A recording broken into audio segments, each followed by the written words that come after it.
เจ้าหน้าที่เพิ่นก็เลยต้องเคลียร์พื้นที่ให้คนออกไกลๆเนาะตอนนี้คนบนหนีไปใส่ก็เต็มเลยเนาะว่าเป็นความเชื่อเนาะของปาราดินนะก็เชื่อว่าเพิ่นน่าจะบ่อยากจุอยู่ฐานน้อยทีนี้เกิดอุบัติเหตุน้อยนึงเนาะก็คือ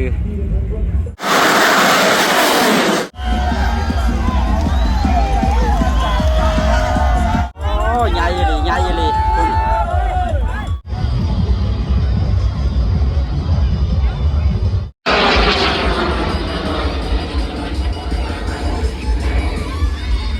สบายดีทุกคนนี่คือบรรยากาศในงานบุญบั้งไฟที่ยิ่งใหญ่ที่สุดแห่งหนึ่งของปี2025เลยก็ว่าได้เนาะสถานที่แห่งนี้ถือว่าเป็นสถานที่จัดงานบุญบั้งไฟที่ดีที่สุดของประดับดินเนาะนี่อยู่บนนี้ก็คือบ้านนาคันทุงเนาะทุกคนบ้านนาคันทุงเมืองไซธานีนครหลวงเวียงจันทร์ซึ่งเป็นลานหินอยู่ตีนภูเขาควายเนาะแล้วก็เพิ่นมาจัดงานบุญบั้งไฟอยู่นี่บุญบั้งไฟอยู่นี่ถือว่าเป็นบุญบั้งไฟรวมกับบ้านธาตุหลวงเลยก็ว่าได้นะทุกคนเพราะเนื่องจากว่าจะมีบั้งไฟจากธาตุหลวงมาจุดอยู่นี่บักหลายเนาะทุกคนธาตุหลวงนครหลวงเวียงจันทร์ครับเนี่ยเนาะมาจุดอยู่ที่สถานที่นี้อยู่นี่จะมีตาดมีน้ำตกลงมาแล้วก็มีอ่างเล็กน้อยลงไปแถวลุ่มก็เป็นตาดเป็นอย่างลงไปได้มีบอลให้นั่งให้กินข้าวกินน้ำนางพักพรแล้วก็คนมาเที่ยวงานบุญกันหลายเดี๋ยวป้าดินจะพายางเลาะเบิงงานบุญได้ว่าจะยิ่งใหญ่ขนาดใดแล้วก็จะสวยงามขนาดใดสถานที่แห่งนี้เหมาะสมแก่การจัดงานบุญบั้งไฟขนาดใดนะทุกคนนี่เบิงจุดบั้งไฟข้าเจ้าอยู่เทิงพุ่นมีน้ำตกตาดลงมานำแล้วก็มีพ่อแม่พี่น้องประชาชนเฮามาปิกนิกมาซุ่มแซวกันเต็มไปอยู่ที่ลานหินนี่เลยเนาะเป็นลานหินทั้งหมดเลยได้แถวนี้นะเหมาะสมขนาดในการจัดงานบุญบั้งไฟนี่อันนี้ทางขึ้นมาก็จะขึ้นมาแถวทางลุมนะสามารถจอดรถอยู่ทางลุมพุ่นนี้อย่างก็ได้เนาะค่าเอารถเข้ามานี่ก็เพิ่นเก็บรถใหญ่40,000 กีบรถจักร20,000 กีบเนาะเพิ่นเก็บเงินอยู่ลุ่มพุ่นเลยเนาะเขาขับขึ้นมาผู้ใดจอดได้บันไดก็จอดมีห้องน้ำให้บริการนำเนาะอยู่นี่ก็เนาะเดี๋ยวเขาจะพายางขึ้นไปแล้วก็เบิ่งบรรยากาศในงานแล้วก็ไปเบิ่งบั้งไฟกันบั้งไฟใหญ่ๆกันเนาะคนก็กำลังมากันเนาะหลายๆคนก็เอารถจอดอยู่ทางลุมเพิ่นก็ยางขึ้นมาบางคนก็เอารถขึ้นมาแต่ตอนนี้ฮั่นสถานที่จอดรถอยู่เทิงที่ฮั่นบั้งไฟสถานที่จอดรถอยู่ทางเทิงพี่ตอนนี้ฮั่นเต็มแล้วนะก็คือหาบนจอดยากแล้วเนาะเนี่ยจะว่า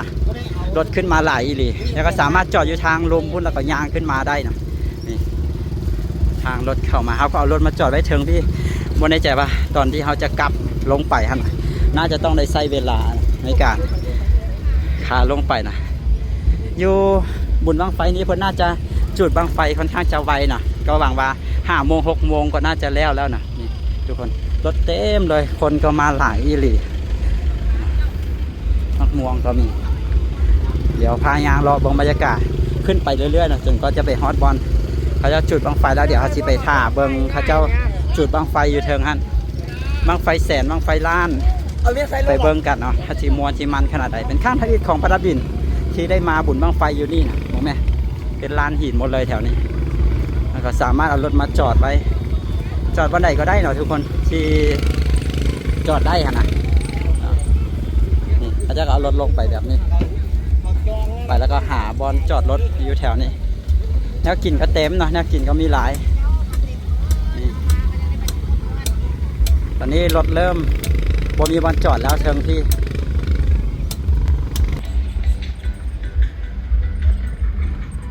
อาจจะเอารถมาจอดไว้ใส่ก็ได้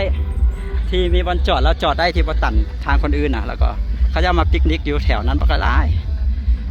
เอารถมาจอดแล้วก็เอาเต้นมาตั้งก็มีมากางเต้นมาอยู่ตามคนหมอคนไม้อย่างก็มีนะแล้วก็มากินข้าวกินน้ำปิกนิกกันพร้อมครอบครัวอย่างประมาณนั้น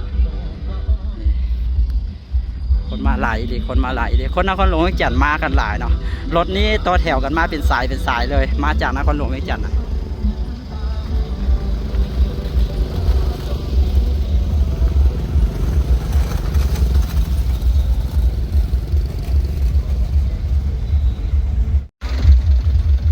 มันเป็นวิวเป็นเนินขึ้นมาแบบนี้แล้วก็เนินนี่ก็เป็นลานผาหมดเลย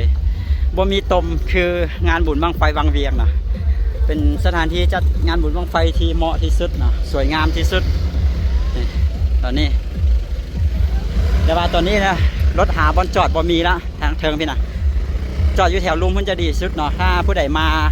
เอาแรงๆนะแต่ถ้าผู้ใดมาไวมาช่วงประมาณ1 โมง 2 โมงก็สามารถขึ้นมาเทิงนี้ก็ยังบ่ทันเต็มนะแต่ถ้าเกิดว่า3 โมงแล้วตอนนี้ก็3 โมงแล้วนะช่วง3 โมงก็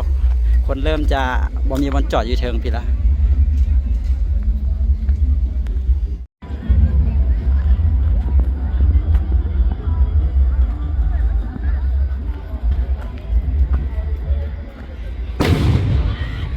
จนตื่นรถจอดเต็มไปหมดเลยแถวนี้บั้งไฟกำลังสิขึ้นบ่เกียมเบิ่งบั้งไฟเด้อบั้งไฟแสนเขาเจ้าเริ่มจุดบั้งไฟแสนเลยแต่บั้งไฟล้านยังบ่ทันจุดเถื่อมือนี้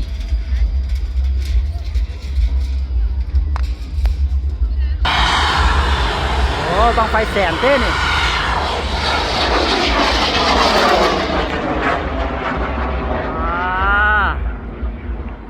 ไปเมฆไปหมอกมัน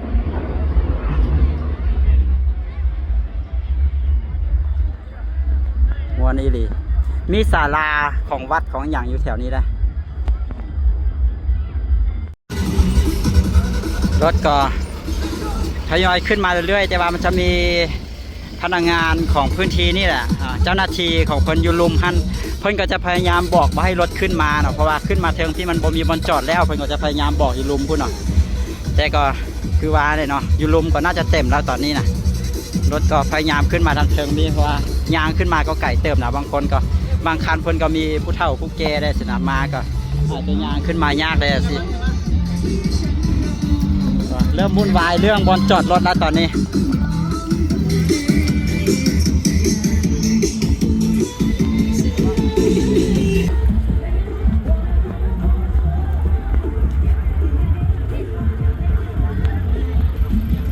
เจ้าก็จะมานั่งครอบครัวมานั่งปิกนิกกันมูเพื่อนกันสินะเนี่ยทุกคนแถวนี้ยังเป็นเดินยังเป็นลานบ้องกว้างอยู่นี่แถวนี้สามารถมานั่งกินข้าวกินน้ำกันเนาะอาจจะหาคันโฮมหาอย่างมาหาเต้นมากางกันเองบริเวณนี้ส่วนอันนี้ก็จะเป็นจุดที่ยางเข้าไปหาจุดที่จุดบั้งไฟนี่มีขายอาหารการกินเต็มไปหมดเลย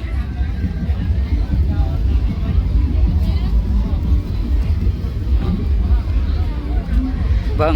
คันนี้เพิ่นก็เอากระบะหันหลังใส่กันแล้วก็เอาโต๊ะวางแบบนี้เลยคักๆเลยนี่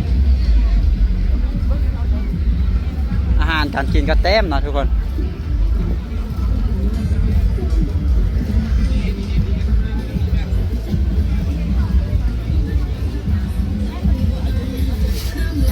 บังไฟแสนได้บ่อันนี้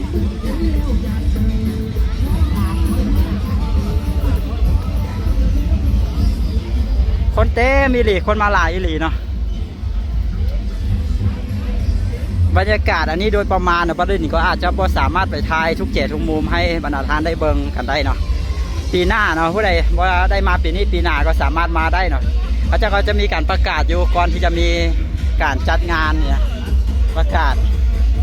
ดังที่ได้เบ้ามางานบุญบั้งไฟนี่ถือว่าพิเศษอีกอย่างหนึ่งก็คือเป็นบั้งไฟจากทาบหลวงเนาะเขามาจุดอยู่นี่รถมาจอดอยู่นี่เลยแล้วก็เป็นเต้นเป็นอย่างของเจ้าหน้าที่อย่างก็มีอยู่ท่านนะ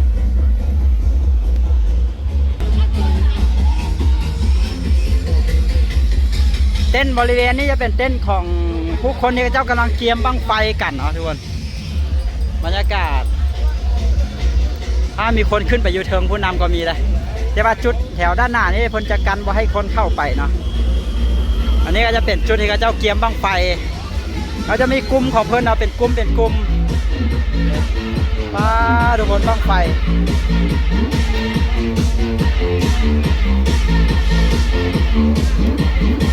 เบิ่งบั้งไฟเนี่ย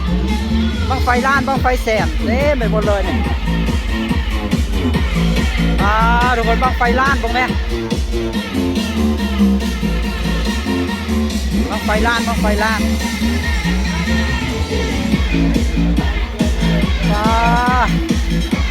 ตัวสีเหลืองน่าจะเป็นบั้งไฟพิเศษป่ะ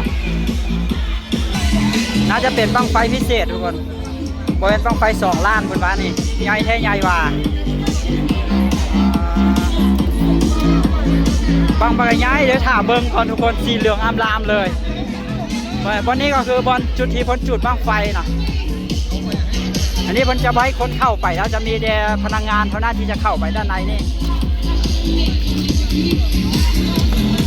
จุดเขาเจ้าเกียร์บ้างไฟขึ้นห่างอยู่นี่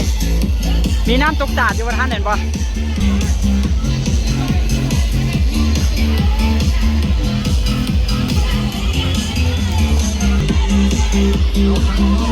ห้างจุดบ้างไฟก็จะมีอยู่2ห้างเนาะนี่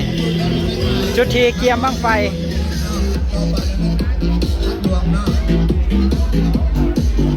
โอ้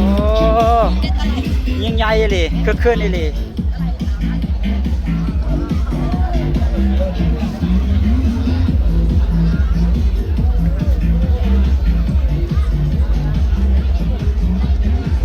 ่คนใบคนเข้าไปแล้วเลยนี่เราก็จะอยู่แถวๆนี้ถาเบิงเนาะขึ้น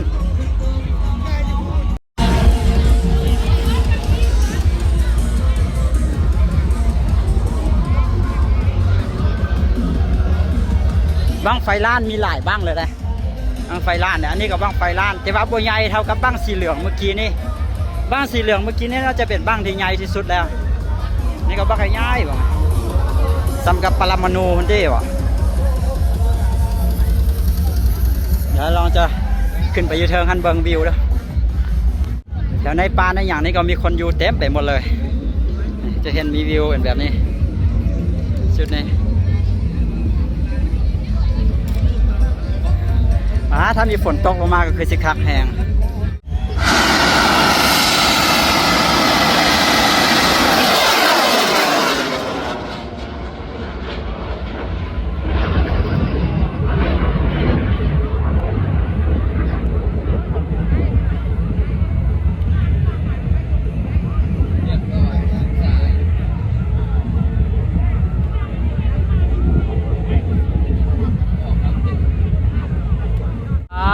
สูงแท้สูงว่านี่บังไฟแสนเต้นี่เดี๋ยวถามเบิ้งบังไฟล้านเบ้อที่เป็นจังใดคุณกรุ๊บเลยวันนี้จะเปลี่ยนบอลน้ำสายน้ำที่ไหลลงมาจากภูเนาะแล้วก็ไหลลงไปทางลมบ้างไหมคุณว่าบรรยากาศนี้โคตรจะคัก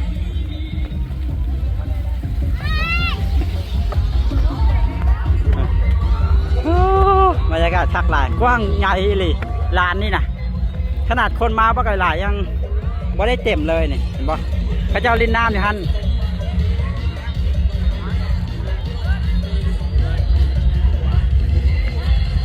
บักคักเนี่ยบรรยากาศสุดยอดเลยอันนี้มีน้ำตกตาดลงมาวันนี้ตอนจุดบังไฟนี่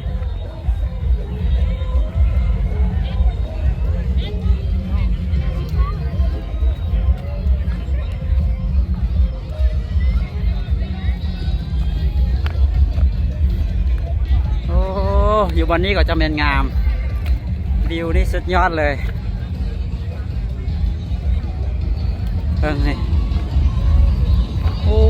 คักอีหลีเขาจะก็มานั่งอยู่นี่แล้วก็เบิงมีน้ำตกตาดมีห้างจุดบั้งไฟอยู่นี่จะเป็นงามทุกคนบอกไหมงามอีหลี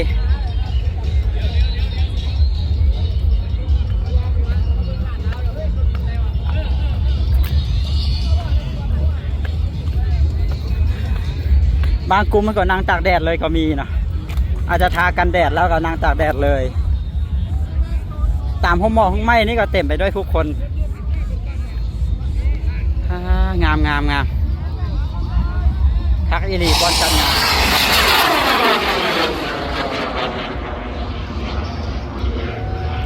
จะแมนขึ้นสูงทักเลยถ้าเป็นร้านหินแบบนี้ถ้าจริงภูเขาควายนี่ประมาณว่ามาแล้วจะเป็นภูเขาควายขึ้นเลยได้มาแล้วก็จะเป็นขั้นเป็นพักแบบนี้ขึ้นมาเรื่อยๆเนาะ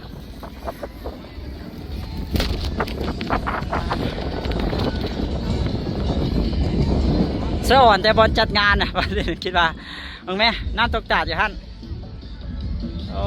สามารถย่างขึ้นไปนี่ได้บ่ก็มีผู้คนอยู่เทิงอันนั้นน่าจะได้อยู่เนาะเพิ่นวันนี้เพิ่นบริการไว้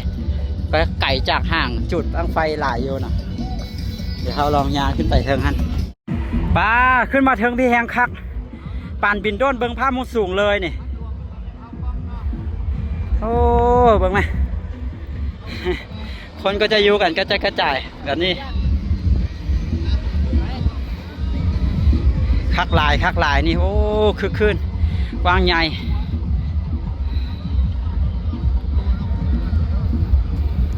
ขึ้นมาทางนี้มีศาลาแล้วก็มาทางนี้มันเป็นลานอยู่ยังเป็นลานขึ้นไปนี่ภูเขาควายน่าจะเป็นโตพุ่นโอ้จะแม่นคักเนาะนี่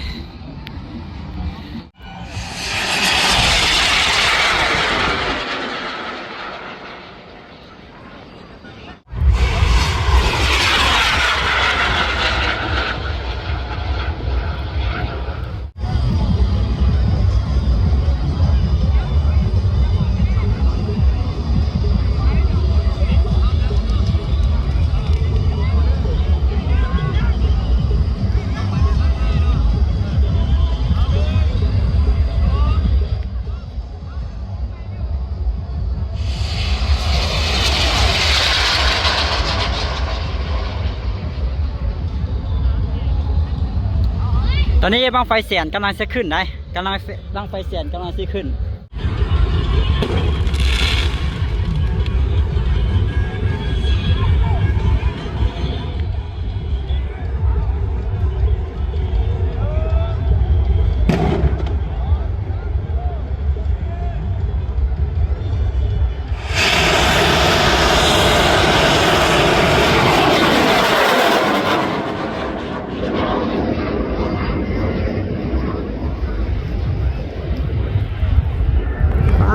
เสียงหัว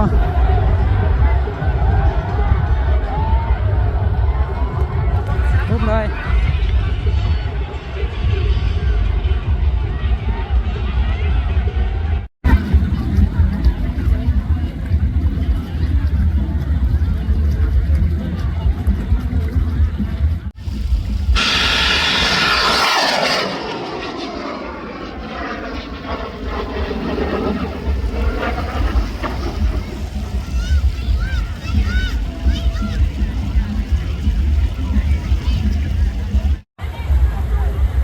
อันนี้ก็จะคึกคืนอีกแบบหนึ่งนะทุกคน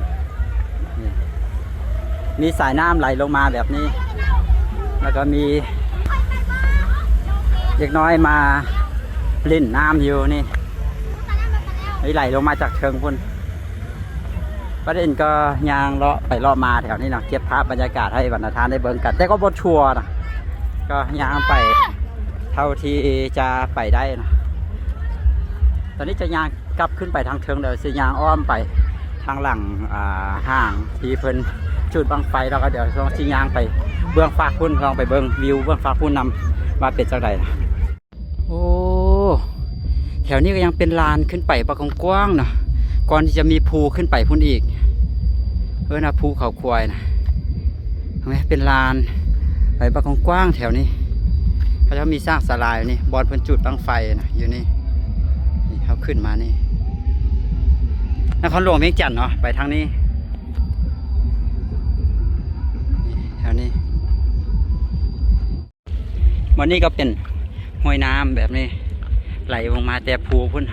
แล้วก็ไหลลงไปนี่แล้วก็ไหลไปตกอยู่บอลเขาเจ้าจุดบังไฟฮั่นไหลไปตกเขาเจ้าจุดบังไฟฮั่นเป็นลานหินแบบนี้ถ้าเกิดช่วงไหนที่มีน้ำไหลๆนี่น้ำไหลบริเวณแถวลานหินนี่มดแล้วก็ไปตกอยู่กระจายอยู่บนบนเขาจะจุดบังไฟนี่น่าจะบักงามๆนะว่าตอนนี้ก็เป็นแบบนี้นะฝนตกใส่แล้วก็น้ำไหลเซาะก็จะเป็นลักษณะแบบนี้ก็น่าจะมีอายุหลายเลยผมเป็นแบบนี้นะน้ำกัดเซาะก็จะเป็นอันนี้เป็นลานหินนี่นะ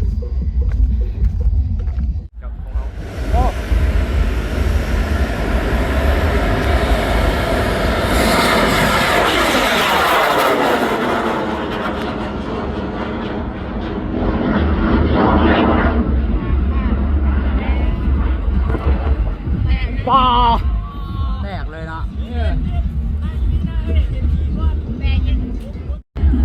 อันนี้ก็จะเป็นมุมทิศนี้นะที่เราอยู่เบื้องสูงทายลงไปมันก็จะจุดบังไฟพุ่น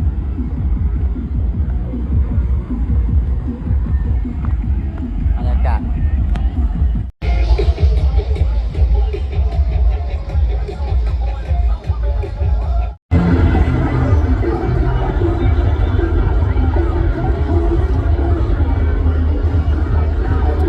เราอยู่ที่ภูเขาควายนี่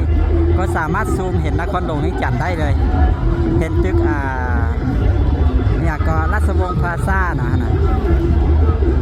ตึกราชวงศ์พลาซ่า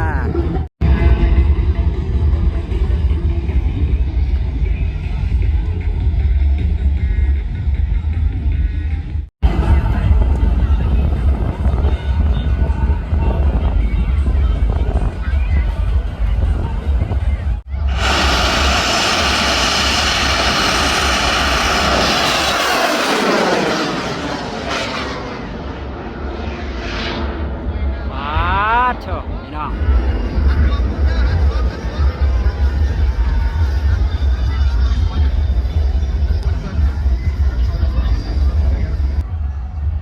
ปันกรุ๊ปเลยป่ะนี่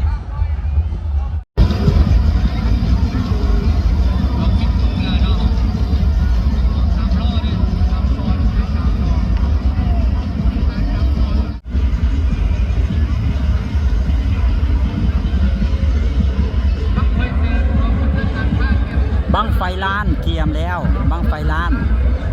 บังทำอิฐเกียมแล้วนี่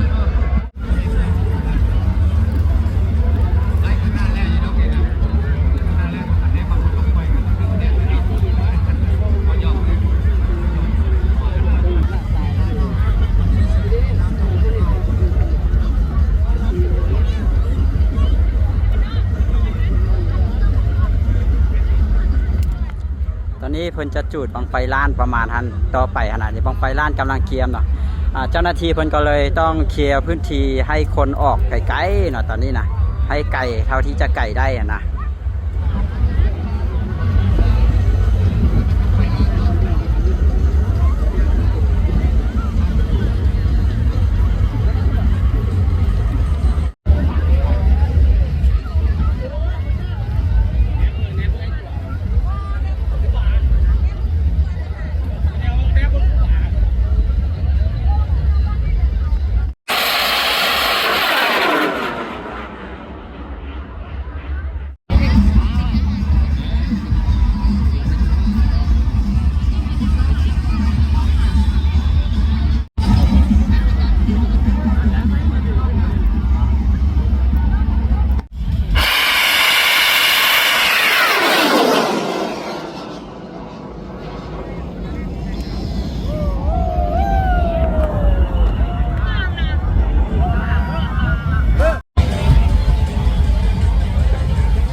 เกียมกล้องเกียมอย่างท่าเบิ้งกันเต็มไปหมดเลยตอนนี้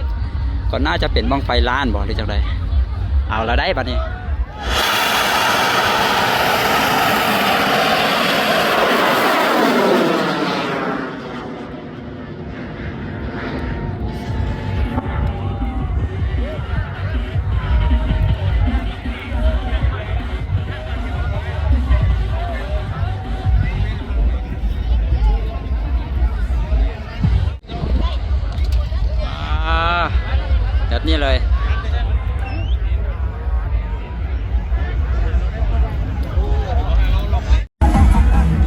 ไฟยังใหญ่บั้งไฟล้าน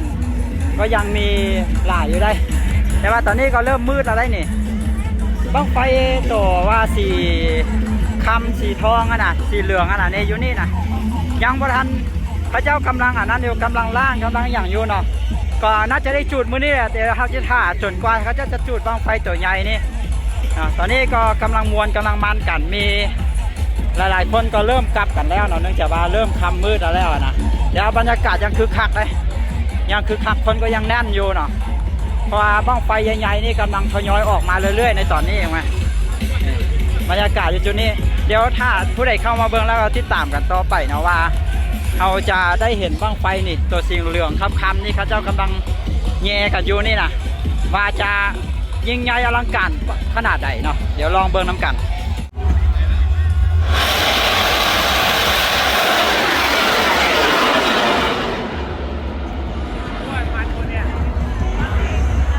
ก็จะได้เบิ่งบั้งไฟล้านนี้ต้องมีใจอดทนได้ผู้ใดบ่มีใจอดทนนี่กลับบ้านก่อนกลับเรือนก่อนก็คือจะบ่เห็นเนาะอันนี้จนมาค่ำจนมามืดแต่ว่าก็ผู้คนก็ยังท่าเบิ่งอย่างเหนียวแน่นเนาะทุกคนบนหนีไปใส่ก็เต็มเลยเนาะคนกำลังมาบางหลายจุดนี้เอาซะนะคนที่กลับก็คือกลับเนาะคนที่บ่กลับก็คือจะมาร่วมกันอยู่แถวบริเวณจุดนี้นะเพื่อท่าเบิ่งบั้งไฟล้านในขณะนี้แต่ว่ายังคงจะต้องใช้เวลาอีกตื่มน้อยนึงเพราะว่าเห็นมีบั้งไฟหมื่นบั้งไฟแสนก็กำลังต่อคิวท่าเป็นจำนวนหลายเนาะถ้าเกิดว่าบั้งไฟล้านจุดแล้วก็คนน่าจะหนีไปหมดแล้วประมาณนั้นเนาะคนส่วนหลายก็ท่าเบิ่งบั้งไฟล้านอยู่ในตอนนี้นะแต่ว่าการอยู่นี่ท่าเขาจะก็มวนมันกันเนาะผู้คนก็มวนก็มันกันแบบนี้เลย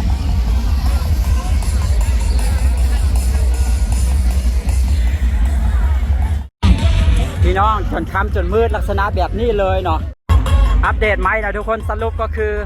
บั้งไฟล้าน2บั้งนี้จะได้จุดทั้ง2บั้งแล้วก็คือบั้งสีฟ้านั้นบั้งใหญ่ๆนั้นแล้วอันนี้ก็คือบั้งสีทองที่ประดับดินเบ้ามาโดยตลอดแล้วเขาก็จะถ่าเบิ้งเนาะก็คือบั้งนี้เนาะหางบั้งยาวไหมหางบั้งใหญ่บั้งยาวแล้วก็เป็นบั้งสีทองสีคำฮะนะเนาะก็เกียมที่จะขึ้นบั้งนี้น่าจะขึ้นก่อนหรือว่าบั้งนั้นจะขึ้นก่อนกับบ่แน่ใจเนาะก็คือยังบั้งไฟล้านทั้ง2บั้งที่บั้งใหญ่ๆเนี่ยเขาจะถ่าเบิ้งพระเจ้าก็เอาไว้ปิดแบบ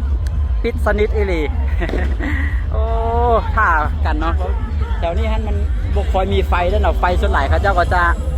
ไส้จักรเนาะไส้จักรของไผ่ของลาวนะนี่นะเขามีไฟฟ้ามาฮอดอยู่แต่ว่าไฟฟ้าไม่ได้กระจายไปหมดนะนี่เอาถ่าเบิ้งจนวินาทีสุดท้ายเนาะเอาบั้งไฟล้านทั้ง2บั้งนี้ต้องได้เห็นกันเนาะบั้งสีคำนี่กำลังจะขึ้นในตอนนี้ป้าทุกคนเดี๋ยวเรามาเบิ้งกันว่าใหญ่ขนาดไหนนี่ใหญ่อีหลีใหญ่สุดๆเลยเนาะอันนี้คือไฮไลท์สำคัญที่ประดิษฐ์ถ่าเบิ้งมดมือมือนี่ถ่าเบิ้งนี่ใหญ่อีหลีเนาะ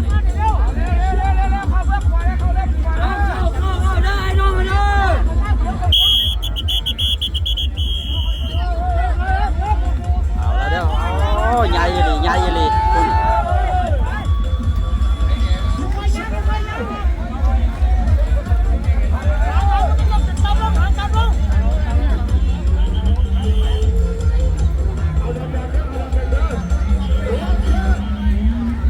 ยายเลย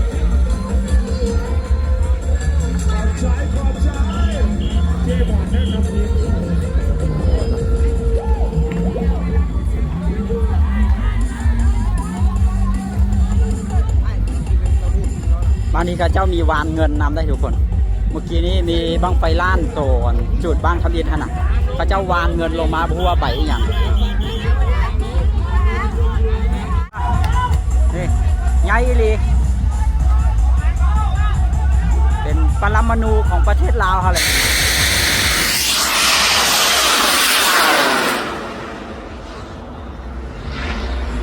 ในขณะที่เขาเอาบั้งไฟล้านขึ้นฐานนี้เนาะฐานนึงเป็นกระจุดมีอยู่2ฐานติดกันแล้วแต่ฐานนั้นน่าจะเป็นบั้งไฟน้อยน่าจะติดตั้งใกล้จะแล้วเนาะการติดตั้งก็ใช้เวลาเกือบประมาณ1 ชั่วโมงเนาะทุกคนป้าถ่าแท้ถ่าว่า ตอนนี้เข้าเจ้าก็ท่าบ่ไหวเนาะบ้างสีฟ้านี่นะเข้าเจ้าเลยสิเอาขึ้นตัวห่างน้อยนี่นะปกติห่างนี้จะเอาไว้จุดบ้างไฟน้อยเนาะแต่ว่าเข้าเจ้าก็น่าจะไปเบิ้งไปสำรวจเบิ้งแล้วนะน่าจะใส่ได้เนาะเพิ่นก็เลยว่าจะเอาขึ้นห่างนี่เลยแต่ว่าอันนั้นก็กำลังวานเงินกันนี่นะคิดว่าเนาะเดี๋ยวเข้าเจ้าอันนั้นน่าจะจุดที่ว่าเอาชี้เบิ้งแต่บ้างสีทองนี่เราก็สิกลับแต่ว่าบ้างนี้เพิ่นก็เอาขึ้นแล้วเราต้องถามเบิ้งเนาะว่าเขาชี้ท่าไหวบ่เพราะว่าตอนนี้ก็8 โมงแล้วนะ8 โมงแน่นอนเดี๋ยวเบิ้งโมงก่อนโอ้นี่เห็นปะ8 โมงแล้วเห็นปะเอาละเด้อเกียมละเด้อป่านนี้นะจุดบ้างไฟฉลองก่อนเนาะจุดบ้างไฟฉลองก่อน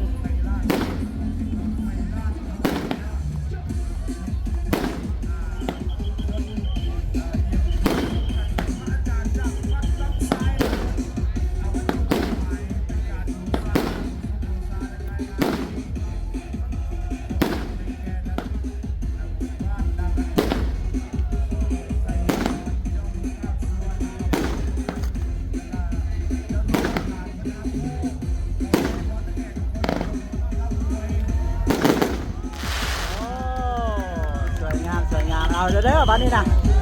เกียมแล้วเอาแล้วพี่น้อง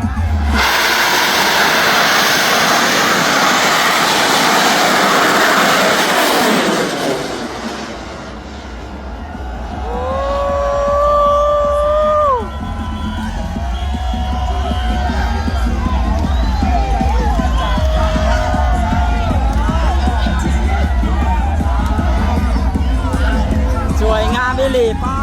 สมค่ะสมกับการรอคอยสมกับการท่าคักเพื่อนบรรยากาศคนก็จะต้องกลับอะไรแต่ว่าบางท่านก็กำลังเซตอัพตอนนี้จังใดเขาก็ได้ลงเรือลำเดี่ยวกันแล้วเนาะจังใดเขาก็ได้ถ่าแล้วตอนนี้เขาซีถ่า8 โมงก็แล้วแต่9 โมงก็แล้วแต่นะเขาซีถ่าจนบังไฟล้านบังสุดท้ายบังนี้เนาะนี่บังสุดท้ายของมือนี้แล้วก็ยิงใหญ่บังใหญ่หน่อยทุกคนก็เป็นน่าจะเป็นบังไฟจากธาตุหลวงบ่ก็บ่แน่ใจเนื่องจากว่า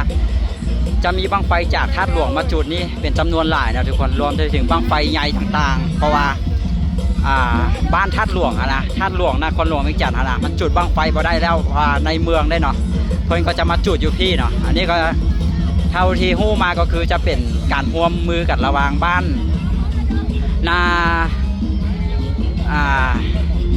นาคันคูเนาะนาคันทุงเนาะเป็นการร่วมมือกันของบ้านนาคันทุงกับอย่างก็กับบ้านธาตุหลวงกับธาตุหลวงประมาณ500 คนเนี่ยเขาเจ้านี่วานเงินพร้อมเนี่ยเก็บได้เนี่ยใบแสนหรือใบซิปไม่แน่ใจวันเมื่อกี้นี่เกิดอุบัติเหตุน้อยนึงเนาะก็คือบังไฟล้านนี้เขาจะเอาขึ้นแล้วเชือกน่าจะรุดหรือจังใดนี่แหละถ้ามันตกลงมาแต่ก็ยังประทันได้เอาขึ้นสูงเท่านะหากก็ดึงจะออกจากถาดอย่างประมาณนั้นนะคนก็น่าจะบ่ได้เป็นอย่างก็โชคดีเนาะบ่ได้มีผู้ใดเป็นอย่างตอนนี้ก็จะเกียมเอาขึ้นต่อนะหรือจังใดนี่แหละคนมุ่งกันหลายเลยบ่มีผู้ใดเป็นอย่างเราทุกคนปลอดภัยตอนนี้ก็สิเอาบังไฟนี่ขึ้นต่อนะก็โชคดีบ่ได้มีผู้ใดเป็นอย่างก็หากก็เอาออกจากถาดประมาณนั้นเนาะถ้าขึ้นไปฮอดสูงเราล่วงตกลงมานี่ก็โอ้อันตรายเลยน้ำหนักมันหลายแหงนะมีบางคนบอกว่าคันมันตกแล้วจุดบ่ได้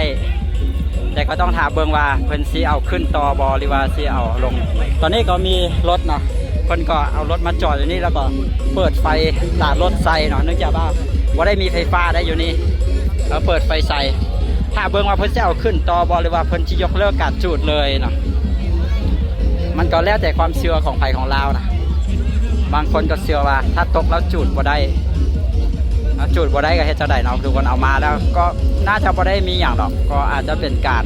มัดเชือกบ่แน่นบ่หรือจังได๋เนาะเพราะว่ามันต้องได้ดึงสลิงดึงเชือกขึ้นไปต้องมีคนจำนวนนึงเนาะขึ้นไปอยู่ทางเทิงแล้วก็ดึงขึ้นไปนะเนาะ แต่เมื่อกี้นี่ก็เพียงแต่เอาออกจากถาดซื่อๆเนาะยังบ่ได้เอาขึ้นสูงเธอที่ตกลงมานะเนาะแต่ก็โชคดีเลยบ่ได้มีผู้ใดเป็นอย่างนะก็เนาะเขาเจ้าน่าจะเอาขึ้นต่อเนาะตอนนี้ก็กำลังมัดเชือกกันเดี๋ยวเขาถ่าเบื้องเนาะทุกคนว่าจะยิงใหญ่ขนาดไหนทุกคนบ่แน่ใจว่าสาเหตุเนาะใดได้หรอเขาเจ้าพยายามที่จะเอาขึ้นอันห่างน้อยแล้วนะเพราะว่าห่างน้อยนี่มันสำหรับจุดบังไฟน้อยเนาะแล้วบัดนี้เพิ่นฟ้าวนะเพิ่นก็เลยว่าสิเอาขึ้นตัวน้อยนี่ช่วงที่เขาเจ้ายังบ่ทันได้จุดอันบังไฟล้านตัวสีทองเมื่อกี้นี่นะแล้วก็เกิดเหตุการณ์ก็คือตอนยกขึ้นหันบังไฟตกลงมาเนาะแต่ว่าก็บ่ได้ตกจากบนสูงได้เพียงหาวออกจากถาดนะแต่ว่ามันมีหาเสียงของบางคนเนาะเขาเจ้าว่าคันตกแล้วจุดบ่ได้สินะแต่ว่าจากแนวใดก็บ่แน่ใจเห็นเพิ่นก็เว้ากันอยู่แล้วก็ตอนนี้ย้ายจากถาดน้อยเนาะย้ายจากถาดน้อยเอามาถาดใหญ่เนาะก็น่าจะได้จุดแหละเพราะว่าเพิ่นย้ายมาจากถาดใหญ่เราจังได๋ครับก็จะได้ถ่าเบิ่งแต่ว่าการถ่าเบิ่งของเฮานี้ก็อาจจะต้องออกอยู่ไกลๆเนาะเพราะว่าสาเหตุที่หลายคนบอกว่าบ่ควรจุดก็คือบั้งไฟตกลงมาอาจจะเฮ็ดให้ตัวบั้งไฟหันกระทบใส่หินใส่หยังสินะเนาะเนื่องจากว่าทางนี้เป็นลานหินแต่อาจจะเฮ็ดให้บังไฟหันล้าวบอหรือว่าแตกแหงบออันนี้ก็บ่แน่ใจแล้วนะการจุดก็อาจจะต้องมีความเสี่ยงหลายขึ้นประมาณนั้นเนาะแต่ว่าเขาจะถอยออกไปอยู่ไกลๆเอาเนาะตอนนี้กำลังจะเตรียมเอาขึ้นเนาะทุกคนเตรียมเอาขึ้นเดี๋ยวจังใดเขาก็สิถ่าเบิ้งนะเขาได้ถ่ามาแล้วนะก็ตอนนี้ก็8:30 นาที8:30ตอนกลางคืนแล้วเนาะก็คิดว่าอีก30 นาทีก็น่าจะเอาขึ้นได้บ่น่าจะแล้วบอกกันการเกียมกันอย่างรุ่นแท้รุ่นวาเนาะในการย้ายบังไฟลานบังสุดท้ายจากฐานน้อยมาที่ฐานใหญ่นะทุกคนเมื่อกี้นี้เอาขึ้นก็ถือว่ารุ่นพอสมควรนะรุ่นจนเหือแตกประดับดินนะเนาะเพราะว่าถ้าเกิดว่าตกอีกรอบนี้นะเขาจะบ่เบิงนะเขาจะเว้าแล้วเขาจะบ่เบิงสินะแต่ว่าตอนนี้เพิ่นก็เอาขึ้นไปได้แล้วเนาะก็กำลังมัดกันกำลังเซตอัพกันเนาะแล้วเดี๋ยวเขาก็จะเบิงแต่ว่าเขาจะเบิงอย่างมีสติแล้วก็เบิงอย่างระวังเนาะเดี๋ยวถ้าเบิงน้ำกันเนาะว่าจะเป็นจะได้มือสุดท้ายบังสุดท้ายปิดท้ายของปีนี้เนาะของบุญบังไฟนาคันทุงเนาะเดี๋ยวรอรุ่นรอท่าเบิงน้ำกันเนาะทุกคนว่าจะยิ่งใหญ่ขนาดใดเนาะบังไฟบังนี้นี่กว่าจะขึ้นถาดอยู่ถาดน้อยฮะเนาะก็ใช้เวลาบางโดนปาดาวีเห็นข้าเจ้าห้างกะเกียมอยู่บางโดนเนาะสุดท้ายเอาขึ้นบ่ได้ก็ความจริงฐานนั้นเนาะถ้าให้เป็นเบ้าถึงว่าเป็นความเชื่อเนาะของปาดาดินนะก็เชื่อว่าเพิ่นน่าจะบ่อยากจุดอยู่ฐานน้อยเนาะเพราะว่าฐานน้อยฮันเป็นฐานจุดสำหรับบังไฟน้อยนะบังไฟแสนบังไฟหมื่นข้าเจ้าก็ยังบ่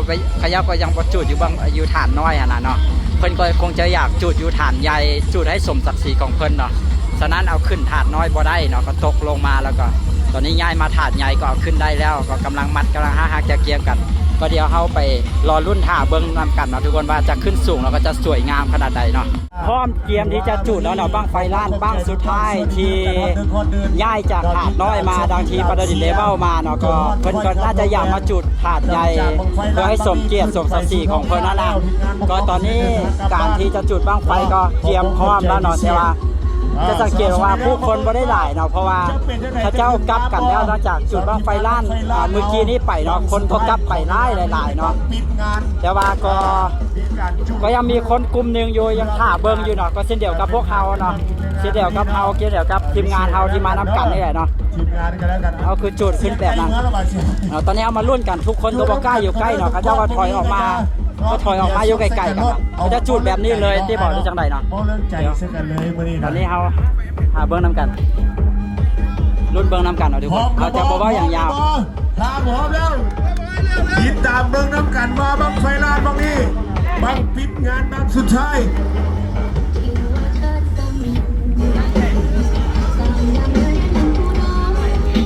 ชับ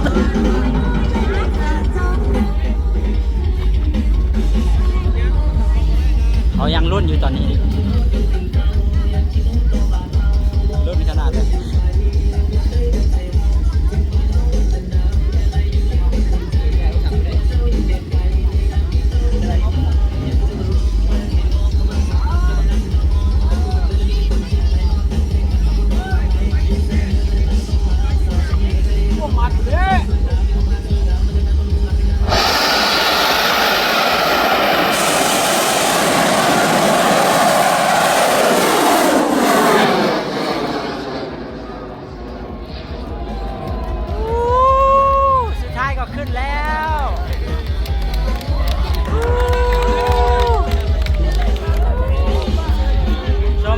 เลยดีใจกับทีมงานทุกคนเนาะ